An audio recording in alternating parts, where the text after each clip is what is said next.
அப்படிதான். இப்ப பாரு பண்ண ப்ரப்போஸ் கொடுக்குறேன். சின்சானே என்ன பண்ணிக்கிட்டு இருக்க?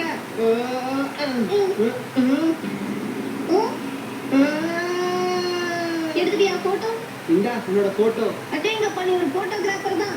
இங்க பாரு நான் இப்ப பிஸியா இருக்கேன், அதனால அப்புறமா பார்க்கலாம். ஓ அப்படியா? நம்ம ரெண்டு பேரும் அந்த மால்ல போய் மொய்பிய பார்க்கலாம். நீ என்ன சொல்ற? என்ன மொய்பியா? இதுவே முன்னாடியே என்ன சொல்லல சின்சானே?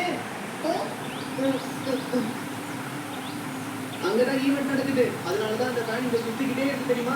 என்னால நம்பவே முடியல, இவ்வளவு பெரிய விஷயத்தை எப்படி கதாம மிஸ் பண்ணேன். அது மட்டும் இல்ல, அங்க வர எல்லாருக்கும் மொய்பியோட ஸ்டிக்கர்ஸ் ஃப்ரீயா தராங்க. உனக்கு சம வரியா இல்லையா? கண்டிப்பா வருவேன் சின்சான். என்ன கேள்வி இந்த விஷயத்தை என்கிட்ட சொன்னதுக்கே ரொம்ப ரொம்ப தேங்க்ஸ் சின்சான். எனக்கு சம நீ தான் முக்கியமான வேலை இருக்குன்னு சொன்னீ. கவலையப்படாத, நான் அந்த வேலையை கத்துக்க முடிச்சிட்டேன். இப்போ நான் ஃப்ரீயா தான் இருக்கேன். அதனால சொல்றதை கேளு சின்சான். நானும் அந்த மாலுக்கு முன்னாடி தான் கேட்க போறோம். சவுண்ட் கொஞ்சம் அதிகமா வை. ஈவென்ட்டுக்கு உங்களுக்கு எல்லாரையும் அன்போடு வரவேற்கிறேன். ஈவென்ட் பிளாஸாவை பார்க்க வந்த எல்லாருக்கும் அன்பு வணக்கங்கள். இந்த செல்லம் இது வாங்கிக்கோ. ஈவென்ட் முடிஞ்சதுக்கு அப்புறம் பேரண்ட்ஸ்